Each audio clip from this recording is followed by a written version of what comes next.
امام موسیٰ کاظم کے مخلص شیعوں میں سے ایک علی بن یقطین، جس نے امام موسیٰ کاظم سے کئی احادیث بھی نقل کی، جس کے بارے میں امام فرماتے تھے کہ میں جب بھی حج پہ جاتا ہوں، اے علی بن یقطین تمہیں اپنی دعاؤں میں یاد رکھوں۔ چونکہ یہ ماہر معاشیات تھا، ہارون رشید نے اسے اپنے دربار بلایا اور کہا کہ میں تمہیں وزیر اعظم بنانا چاہتا ہوں تاکہ تم میری حکومت میں میری مدد کر سکو۔ علی بن یقطین امام موسیٰ کاظم کے پاس آتا ہے اور کہتا ہے کہ مولا، آپ جانتے ہیں کہ ہماری زندگی کا ہر فیصلہ آپ نے کرنا ہے، مولا آپ حکم فرمائیں تو میں یہ عہدہ قبول کر لوں، اگر آپ کہتے ہیں تو میں یہ عہدہ قبول نہیں کرتا۔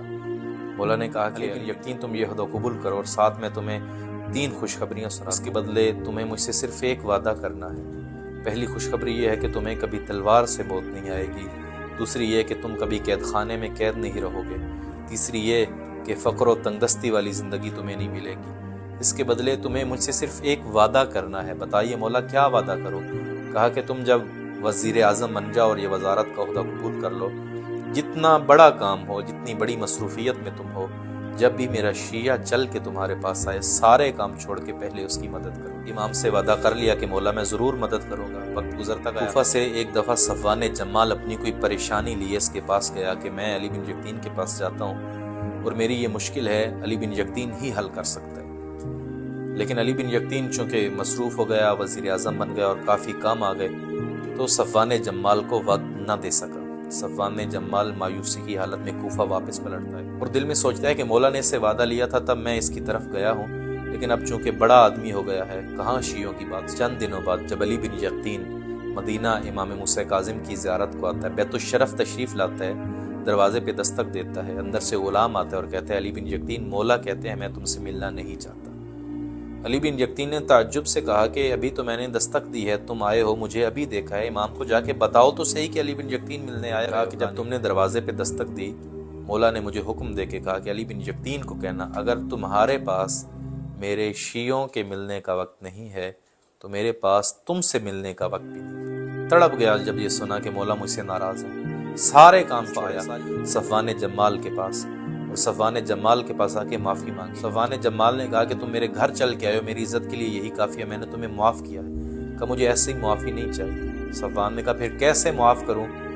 چونکہ صفوان نے اونٹ رکھے ہوئے تھے اور جہاں اونٹ باندھتا تھا وہاں پہ علی بن یقطین کھڑا تھا، اسی زمین پہ علی بن یقطین لیٹا، اپنا ایک رخسار زمین پہ رکھا اور کہا کہ صفوان تم اپنا دوسرا پاؤں میرے دوسرے رخسار پہ رکھو تاکہ یہ چہرہ میں امام کو دکھانے کے قابل بنا سکوں۔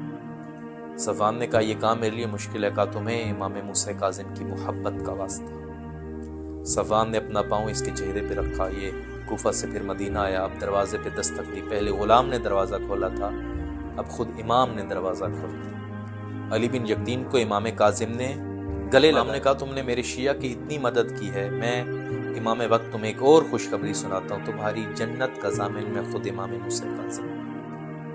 امام کسی مومن سے غافل نہیں ہے، ہر مومن کی پریشانی جانتے ہیں۔ صفوان نے امام کو آ کے بتایا نہیں تھا مولا پریشان ہو، لیکن امام خود جانتے تھے، جو پریشان ہے امام اسے بھی جانتے ہیں اور جس نے پریشانی حل نہیں کی امام اسے بھی جانتے ہیں۔ ایک شیعہ کی مدد کرنا، امام اتنے خوش ہوئے کہ جنت کی بشارت دیتے ہیں۔ آج اگر ہم بھی امام زمانہ سے جنت کی بشارت چاہتے ہیں، سب سے پہلا عمل یہ کریں کہ ہم اہل بیت کے شیعوں کی زندگیوں میں آسانیاں پیدا کریں۔ آج اگر ہم بھی امام زمانہ سے جنت کی بشارت لینا چاہتے ہیں، سب سے پہلا کام یہی ہے کہ ہم اہل بیت سے محبت کرنے والے مومنوں کی زندگیوں میں آسانیاں پیدا کریں، انہیں خوشیاں عطا کریں، چونکہ ایک مومن کو خوش کرنا امام زمن جنت کی بشارت ہے، اور اگر ایک مومن کو خوش کرنا جنت کا سبب بنتا ہے تو خدا نہ خواستہ زندگی میں کوئی ایسا عمل نہ کریے کہ آپ کی وجہ سے کوئی مومن تکلیف میں آئے، کسی مومن کی زندگی پریشانی میں گزرے اور امام زمن ہم سے ناراض ہو جائے۔